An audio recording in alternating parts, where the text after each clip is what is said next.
चलो अब हमारा नेक्स्ट पार्ट है नंबर 16। इससे पहले हमारे 15 पार्ट कंप्लीट हो चुके हैं और इसके अंदर हम देखेंगे मॉडल नंबर 11 जो हमारा ट्रांसफार्मर के ऊपर है। इससे पहले के पार्ट में हमने तकरीबन 10 मॉडल कंप्लीट कर चुके हैं और ये इस फर्स्ट ईयर इलेक्ट्रीशियन का लास्ट मॉडल है ट्रांसफार्मर। तो इसके अंदर हम देखेंगे निमी के जो इंपॉर्टेंट क्वेश्चन है, केवल 25 क्वेश्चन यहाँ पर दिए गए हैं इस मॉडल के अंदर जो हमारा लास्ट मॉडल है फर्स्ट ईयर का।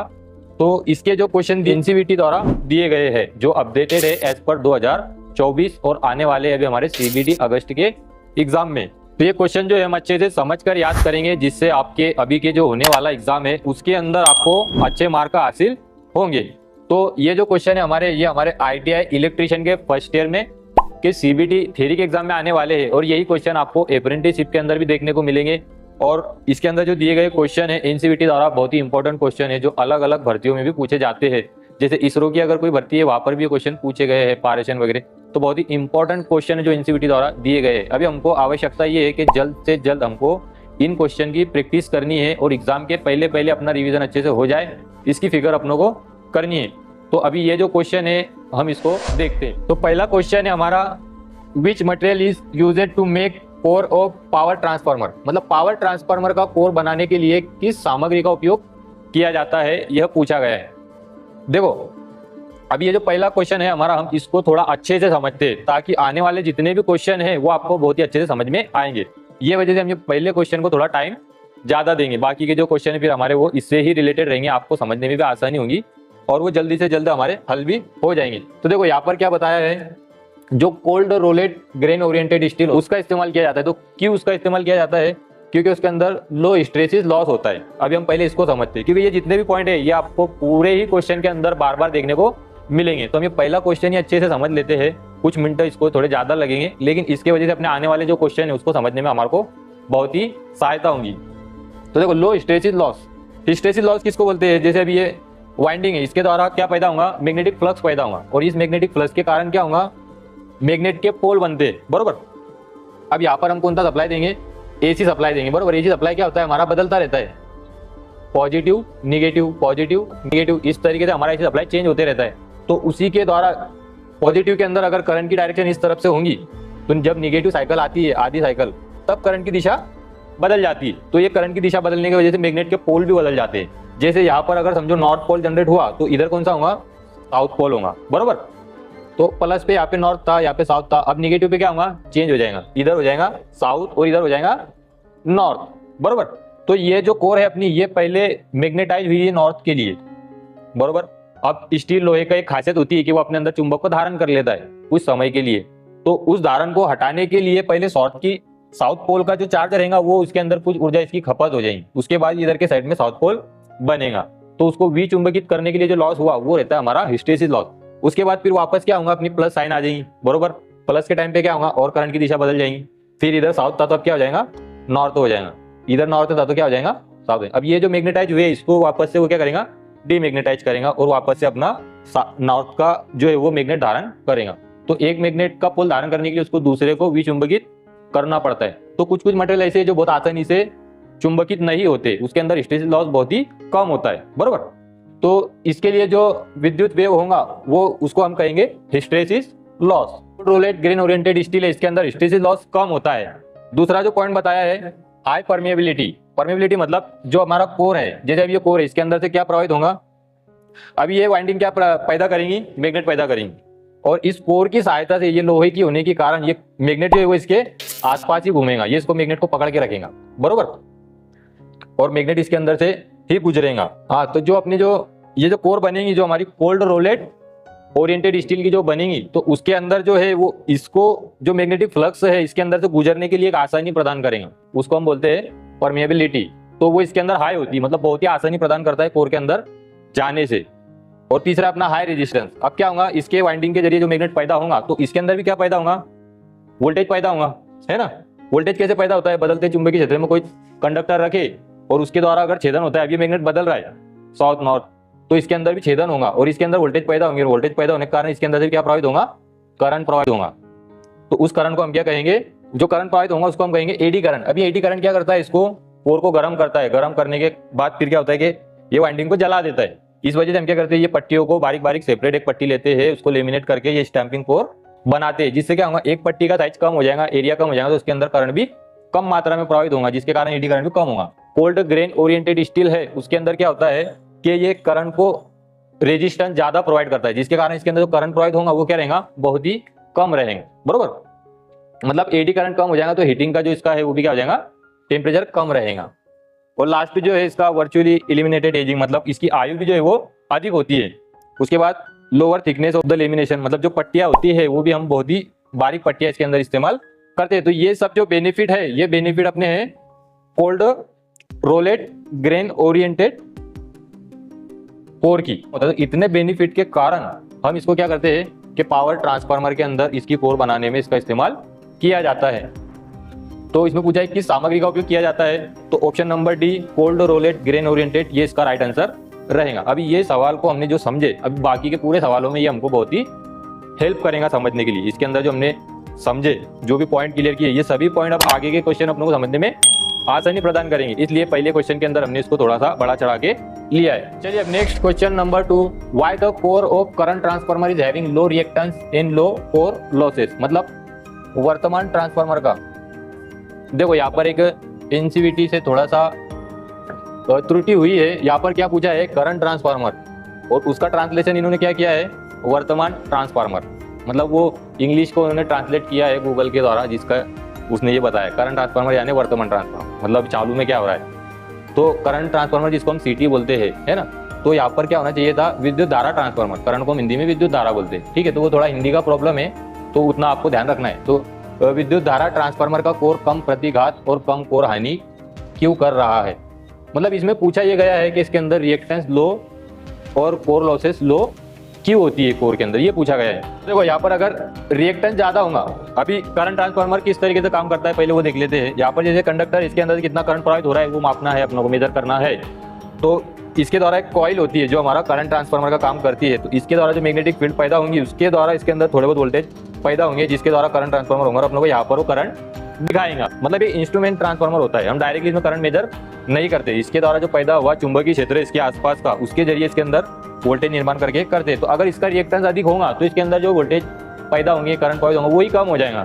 इस वजह से करंट ट्रांसफार्मर के अंदर क्या करते हैं हम कि जो इसका रिएक्टेंस है वो कम रखते हैं, इंडक्टिव रिएक्टेंस, बरोबर, जो करंट के फ्लो होने को अपोज करता है, उसको बोलते हैं हम रिएक्टेंस, तो वो इसके अंदर कम रखना पड़ता है। दूसरा एक पॉइंट इसमें बोला है कि कोर लॉसेस क्यों कम होने चाहिए। देखो कोर लॉसेस यानी एडी करंट और हिस्टैरिसीस लॉस, जो इससे पहले हमने समझा, जो विचुंबकित और चुंबकित करने के लिए जो ऊर्जा वेव होती है, हिस्टैरिसीस लॉस। और दूसरा एक हमने देखा कि जो उसकी कोर है उसके अंदर करंट प्रवाहित होता है, तो उसको हम बोलते हैं एडी करंट। तो इसके कारण क्या होता है कि वो जो कोर है वो गर्म होती है, हीट होती है। तो हीट होने के कारण क्या होता है कि किसी भी पदार्थ का रेजिस्टेंस में तब्दीली आ सकती है, जो हमने ये प्रैक्टिकल करके देखा है टेम्परेचर का, कि किस तरीके से टेम्परेचर बढ़ने पर उसका रेजिस्टेंस कम या ज़्यादा होता है। तो आप वो प्रैक्टिकल भी हमारा देख सकते हैं। तो कोर लॉसेस के कारण टेम्परेचर बढ़ने से उसकी इफिशियंसी कम ज़्यादा होने की वजह से जो हमारी रीडिंग है उसके अंदर त्रुटि आ सकती है। तो इसलिए ये दोनों चीज़ें जो इसके अंदर कम रखी जाती है। तो इसका जो राइट आंसर रहेगा option D, to minimise the error in reading, मतलब पढ़ने में त्रुटि को कम करने के लिए ये सब चीजें कम रखी जाती है। तो ऑप्शन डी इसका राइट आंसर रहेगा। चलो question number 3, what is the purpose of using laminated core in transformer. देखो पहले जो क्वेश्चन हमने समझे उसके ही रिलेटेड अभी क्वेश्चन आ रहे हैं। इसमें क्या पूछा है कि ट्रांसफार्मर में टुकड़े टुकड़े में कोर का उपयोग करने का उद्देश्य क्या है। तो इस तरीके से हम क्या करते हैं, स्टील के लेमिनेटेड पट्टियों के द्वारा पट्टियों को चिपका के कोर बनाते हैं, बराबर। अगर हम अखंड एक ब्लॉक बना लेंगे तो क्या होगा, उस ब्लॉक का एरिया अधिक होगा और उसके अंदर जो वाइंडिंग के कारण जो उसके अंदर वोल्टेज पैदा होंगे, जिसके द्वारा उसके अंदर करंट प्रवाहित होगा, जिसको हम बोलते हैं एडी करंट। क्या बोलते हैं, एडी करंट।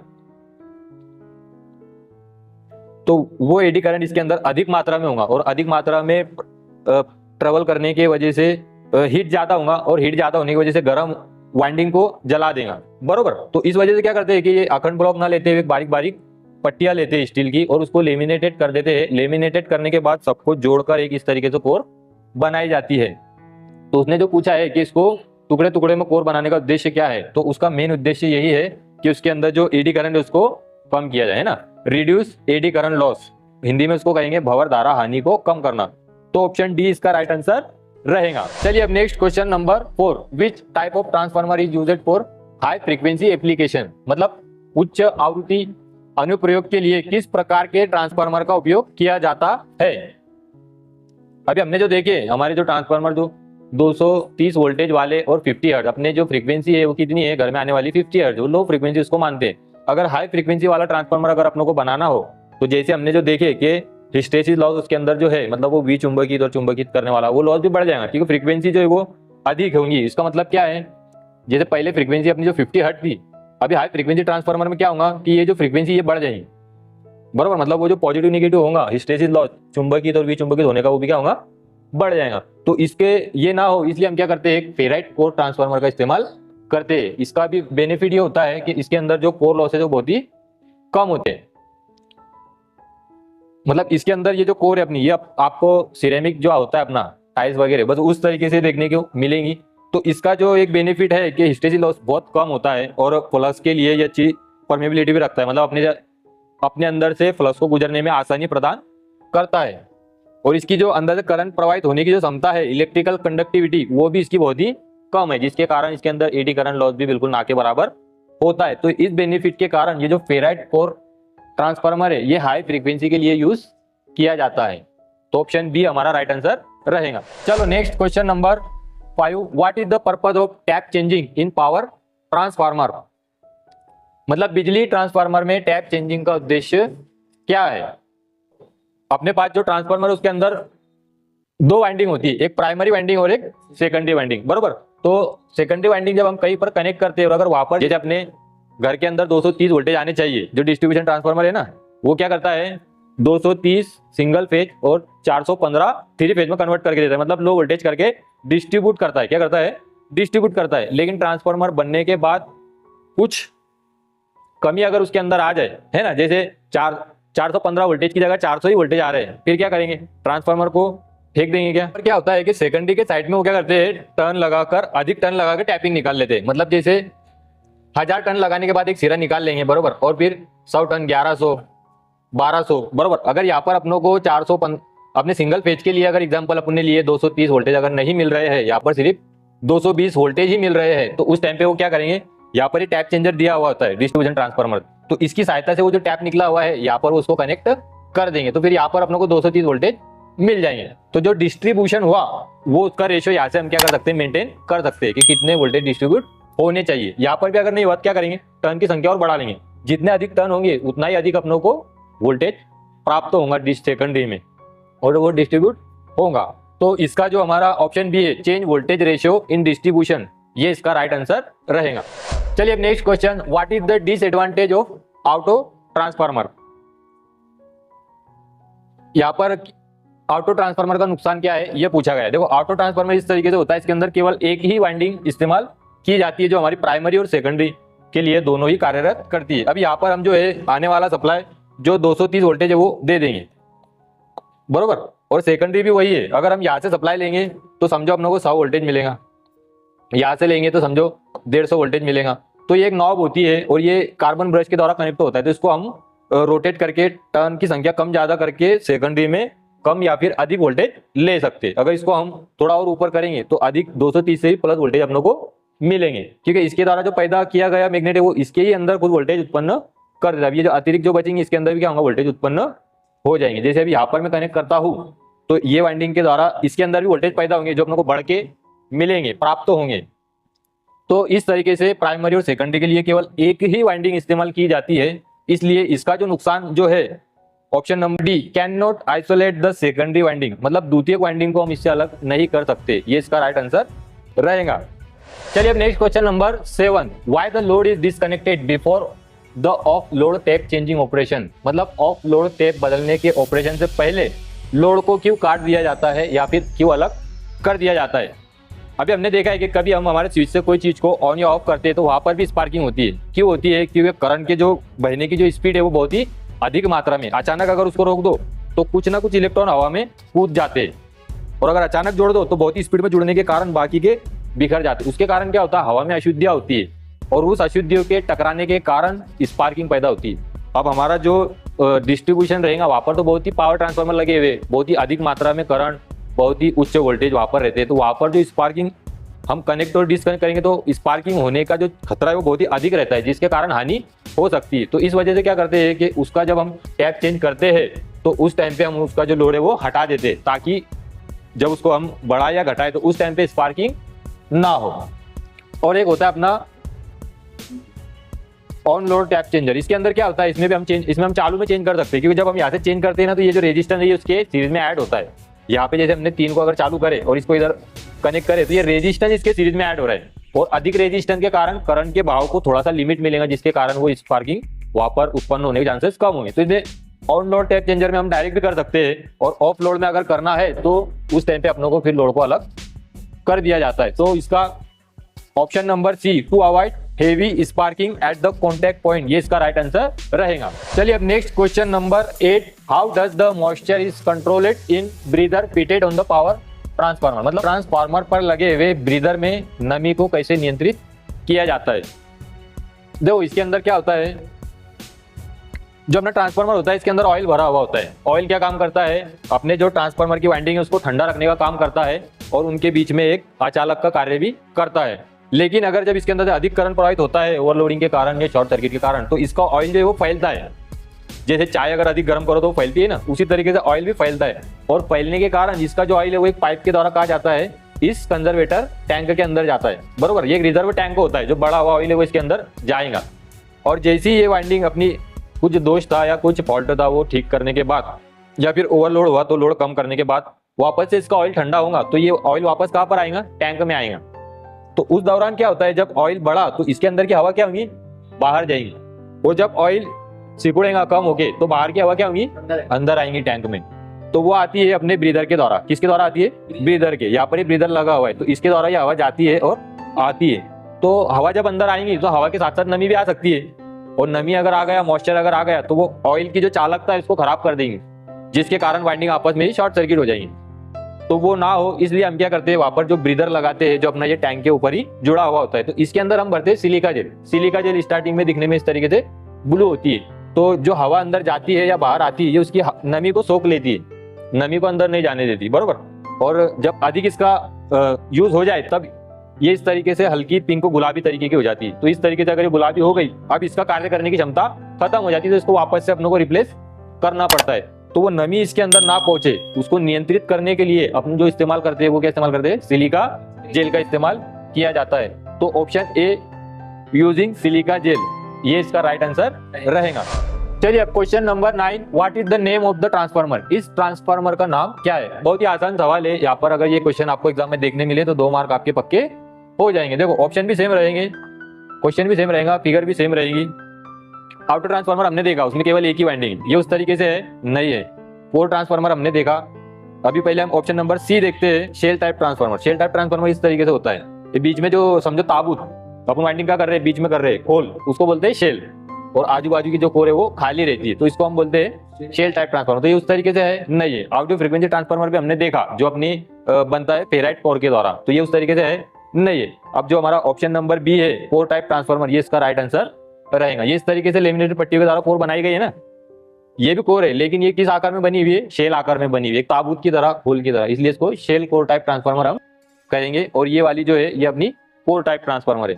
तो option B, core type transformer, ये हमारा राइट आंसर रहेगा। चलिए अब next question number 10, what is the advantage of stepped core arrangement in larger transformer. बड़े ट्रांसफार्मर में चरणबद्ध कोर व्यवस्था का क्या फायदा, ये पूछा गया है।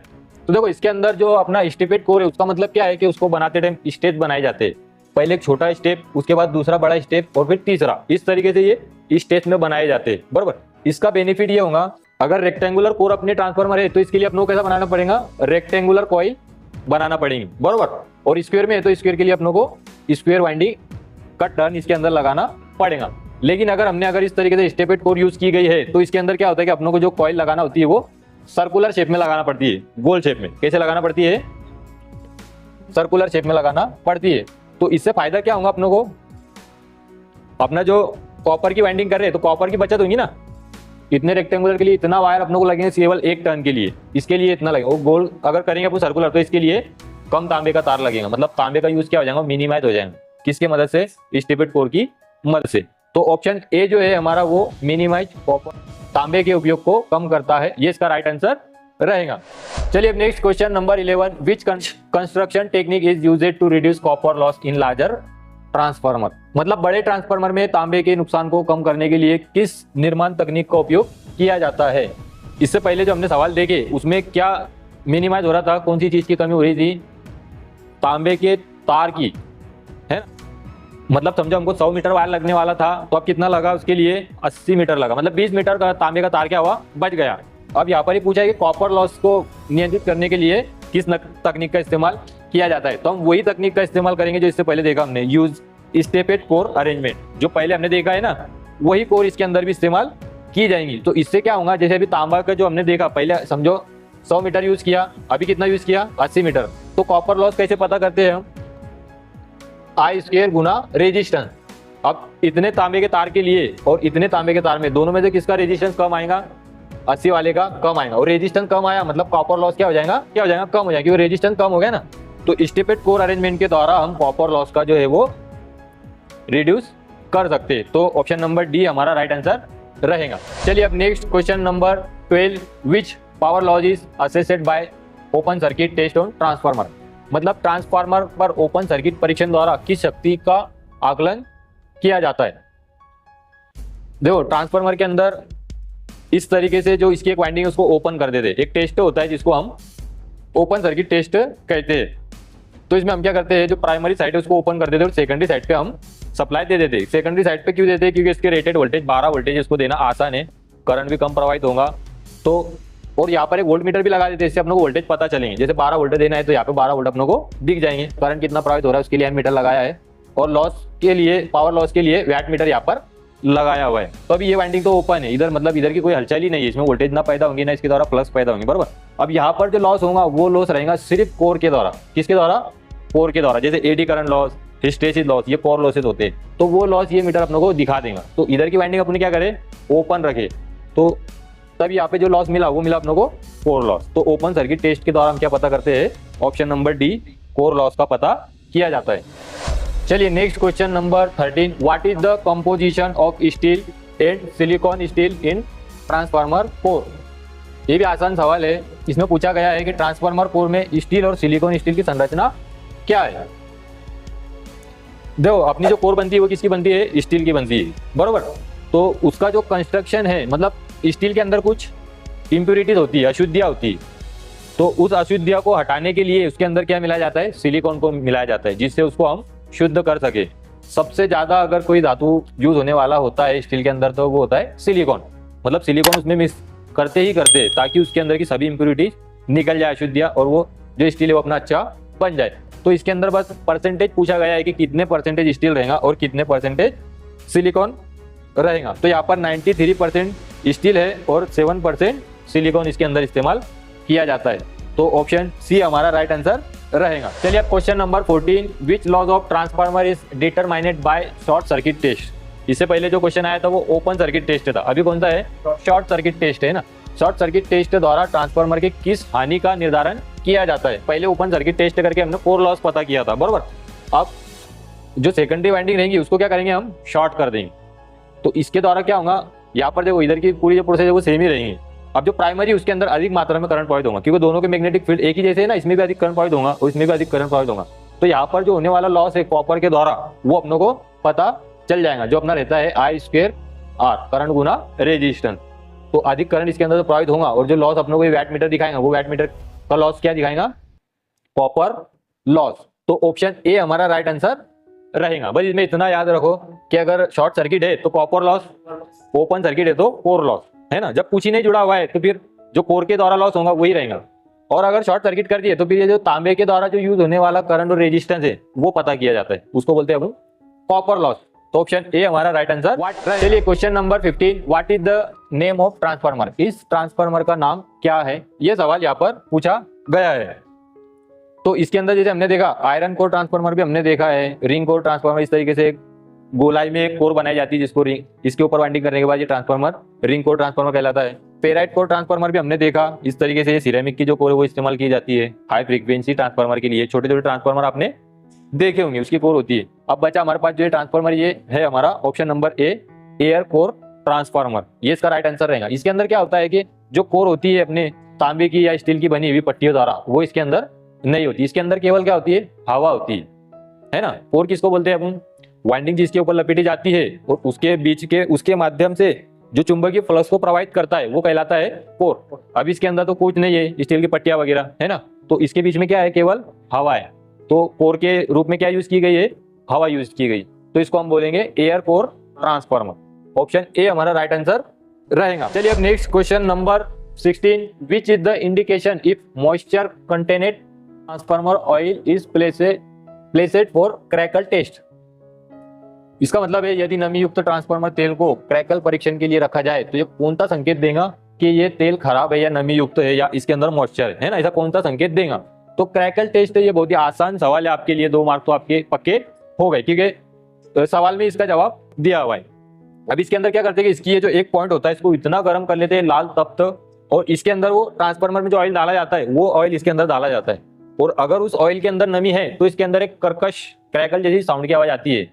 जब वो होटल वाली मिर्ची तलते जब कैसे आवाज आती है, छन छन छन जैसी कर्कश जैसी आवाज, तो उससे समझ जाना चाहिए कि इसके अंदर क्या है, तेल के अंदर मॉइस्चर या फिर नमी है, वो तेल को खराब माना जाएगा, उसको यूज नहीं किया जाता है। तो इसका जो हमारा ऑप्शन नंबर बी है, क्रैकल साउंड इज हेयर, मतलब एक कर्कश ध्वनि सुनाई देती है, ये ऑप्शन बी इसका राइट आंसर रहेगा। यहाँ पे सवाल में क्या पूछा है, क्रैकल टेस्ट में क्या होता है, क्रैकल टेस्ट में क्रैकल साउंड सुनाई देती। आसान है, 2 मार्क आपके बिल्कुल ही पक्के हो जाएंगे। चलिए अब next question number 17, what is the effect on CT if its secondary is kept open.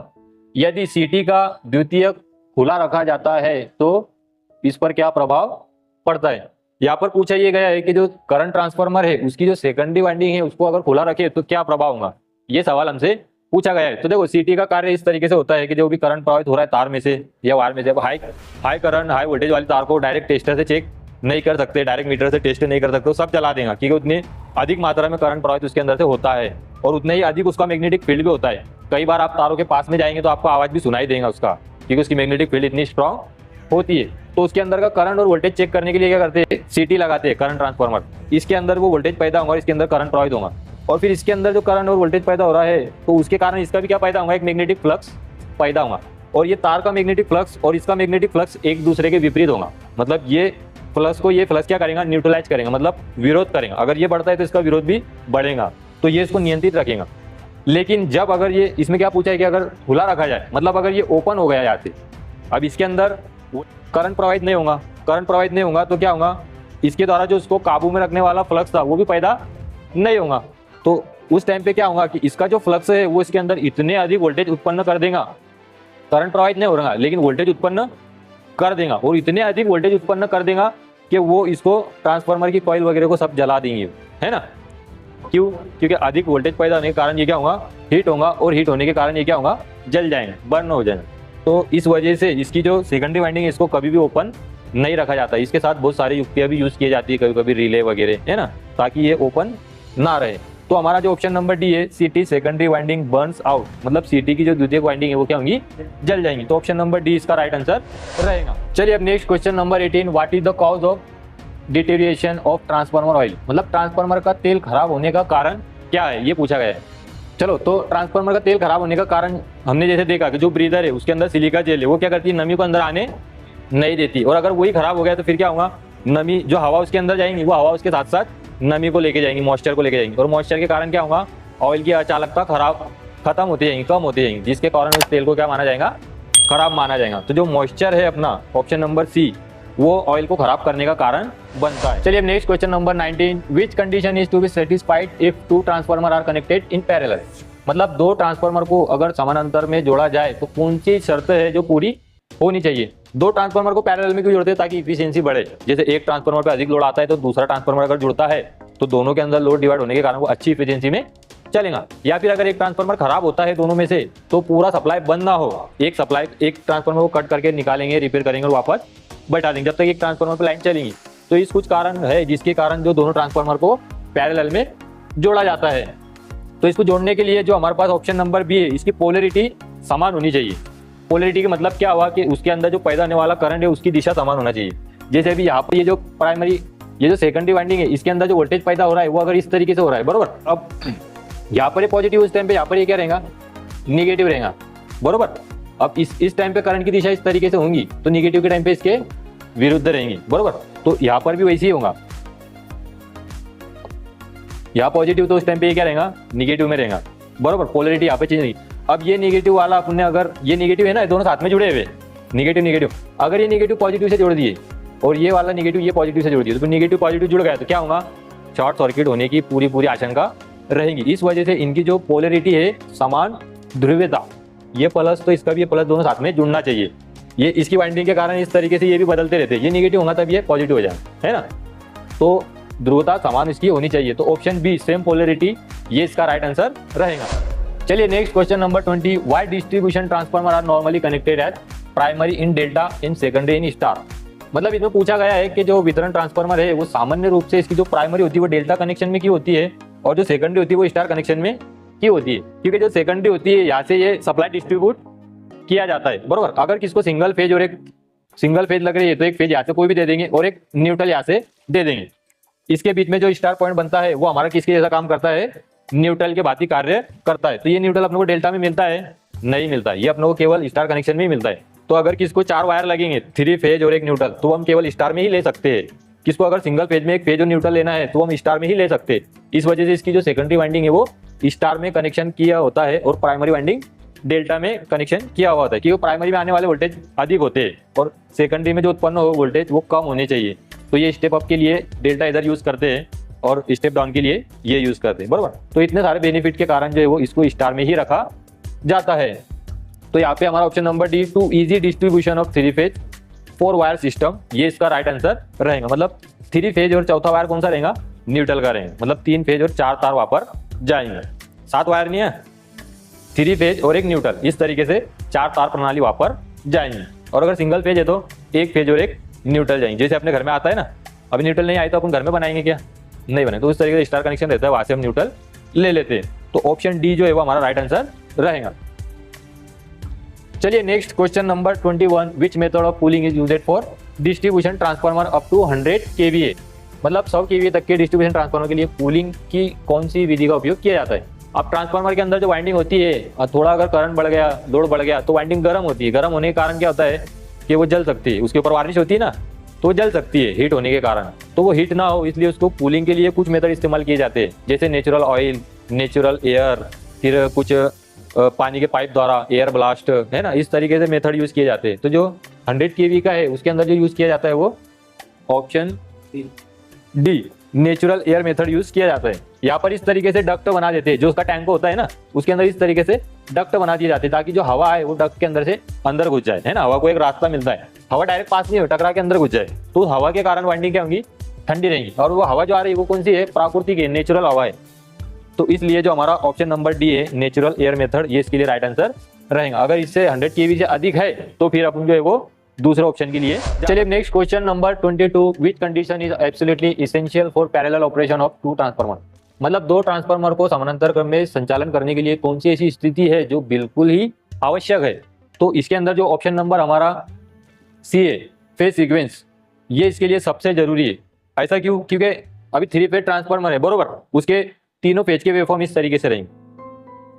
अब यहाँ पर देखो, एक ये जो आर वाला फेज है अपना, रेड फेज, अपने 3 फेज कौन से होते हैं, आर वाई बी। तो रेड वाला फेज यहाँ पर क्या है, प्लस में, और ब्लू और येलो काय में है, माइनस में। अब जो दूसरा ट्रांसफार्मर इसके साथ आएगा उसके अगर हम रेड के साथ ब्लू जोड़ देंगे तो क्या होगा, ये प्लस और ये माइनस दोनों क्या होंगे, मिलेंगे, और प्लस माइनस मिले तो क्या होता है, शॉर्ट सर्किट होता है। इस वजह से इसका आर फेज और दूसरे ट्रांसफार्मर का आर फेज जुड़ना चाहिए, तब ये क्या होंगे, मिलकर साथ में चलेंगे। अगर विपरीत रहे तो फिर क्या होगा, शॉर्ट सर्किट होगा। तो इस कारण क्या करते हैं हम कि फेज सीक्वेंस सही होना चाहिए। यहाँ पर आर फेज तो उसका भी आर फेज इसके साथ जुड़ना चाहिए, वाई के साथ उसका भी वाई फेज, बी के साथ उसका भी बी फेज। तो तीनों बिल्कुल सेम क्रम में दूसरे ट्रांसफार्मर के भी इसके साथ जुड़ना चाहिए, तो वो सक्सेसफुल पैरेलल ऑपरेशन कहा जाएगा। तो फेज सीक्वेंस इसके लिए बहुत ही जरूरी है। चलिए question number 23, how to determine copper loss in a transformer. एक ट्रांसफार्मर में तांबे के नुकसान का निर्धारण कैसे करते हैं। ये अपना हो गया है शायद थोड़ा, लेकिन अलग तरीके से पूछा गया है। इसमें हम कॉपर लॉस को कैसे पता करते हैं, जो एक वाइंडिंग है उसको डायरेक्टली क्या करते हैं, शॉर्ट सर्किट कर देते हैं। तो इसमें क्या पूछा है कि कॉपर लॉस को कैसे पता करते हैं। तो कैसे पता करते हैं, शॉर्ट सर्किट टेस्ट के द्वारा। पहले एक सवाल क्या पूछा गया था, शॉर्ट सर्किट टेस्ट के द्वारा क्या पता करते हैं। तो उसका जवाब क्या था, कॉपर लॉस, मतलब उसने वो सवाल को उल्टा कर दिया है ना। तो इसके अंदर ये जो सेकेंडरी वाइंडिंग इसको शॉर्ट कर देते, उससे पता चलता है अपने को कॉपर लॉस। ऑप्शन सी इसका राइट आंसर रहेगा। चलिए next question number 24, what is the function of Buchholz relay in power transformer. मतलब बिजली ट्रांसफार्मर में बकहुल रिले का कार्य क्या है, यह पूछा गया है। देखो बकहुल रिले यहाँ पर लगाया गया है, बरोबर दिख रहा है सबको। मतलब ये जो ऑयल जो जाएगा वो कैसे जाएगा, इस बकहुल रिले के माध्यम से, बकहुल रिले के माध्यम से कंजर्वेटर में जाएगा। जब ओवरलोड या शॉर्ट सर्किट होगा तब ऑयल फैलता है ना, इसके अंदर ये क्या है, ऑयल है गर्म, ये वाइंडिंग गर्म होने की वजह से ऑयल फैलता है। फैलने के कारण इसको जाने के लिए दूसरी जगह क्या है, ये एक रिजर्व टैंक है, यहाँ से वो जाता है, लेकिन किसके माध्यम से, बकहुल रिले के माध्यम से जाता है। तो इस सवाल के अंदर क्या पूछा गया है कि बकहुल रिले का कार्य क्या है। तो देखो अगर ये जो ऑयल है अगर ये ज्यादा हीट होता है तो हीट होने की वजह से क्या करता है, इसके अंदर गैस निकलती है।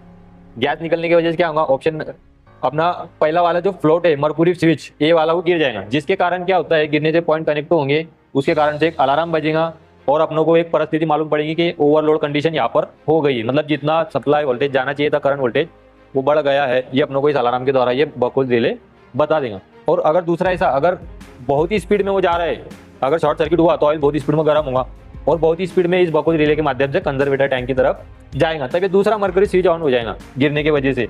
और ये जुड़ा होता है ट्रिपिंग कॉइल के सहायता से। तो ट्रिपिंग कॉइल के जैसी करंट मिला ये एक्टिवेट होकर वो सर्किट को आगे का क्या करेंगी, ट्रिप कर देंगी। मतलब आगे जो होने वाली हानि है शॉर्ट सर्किट की वजह से वो सर्किट अलग हो जाएगा, तो इससे सेफ्टी होगी। तो बकहुल रिले जो है वो अपनों को कौन सा प्रोटेक्शन दे रहा है, both overloading and short circuit दोनों के लिए प्रोटेक्शन देता है। तो ऑप्शन नंबर डी जो है वो हमारा राइट आंसर रहेगा। चलिए last question number 25, what is the cooling method of transformer. आसान सवाल है, मतलब ट्रांसफार्मर की शीतलन विधि का कार्य क्या है। कोर को ठंडा रखने के लिए, कॉइल को ठंडा रखने के लिए ये जो विधि है इसका नाम क्या है, ये पूछा गया है। तो इसके अंदर ऑयल होता है, क्या होता है, ऑयल। जब इसके अंदर से अगर टेम्परेचर बढ़े तो ये ऑयल जो है ये ऊपर के पाइप से वापस नीचे आ जाता है ना, फिर और बढ़ेगा और नीचे आ जाएगा। चाय वाले को देखे ना, चाय ऊपर नीचे करता है, क्यों करता है, ताकि चाय ज्यादा गर्म ना हो, जले ना। इस तरीके से ये ट्रांसफार्मर का ऑयल भी जो ये पाइप जो है ऊपर जो बढ़ने वाला ऑयल है वापस नीचे फेंक देता है। अब ये जो है बाहर की तरफ होता है ठंडा, तो ये वापस से ऑयल को क्या करता है, ठंडा कर देता है। अब ये कौन सी विधि है, ये प्राकृतिक विधि, नेचुरली होती रहती है, इसके लिए कोई अपनों को साइंस लगाने की जरूरत नहीं है। तो हमारा जो ऑप्शन नंबर ए है, ऑयल नेचुरल कूलिंग, ये इसके लिए राइट आंसर रहेगा। तो चलिए यहाँ पर हमारा ये पार्ट भी खत्म हुआ और आपको अभी एग्जाम के लिए बहुत ही कम से कम टाइम बचा है, तो जल्द से जल्द आपको इसकी प्रैक्टिस करने की जरूरत है। और वीडियो अगर आपको अच्छी लगी हो तो हमारे चैनल को सब्सक्राइब जरूर करें।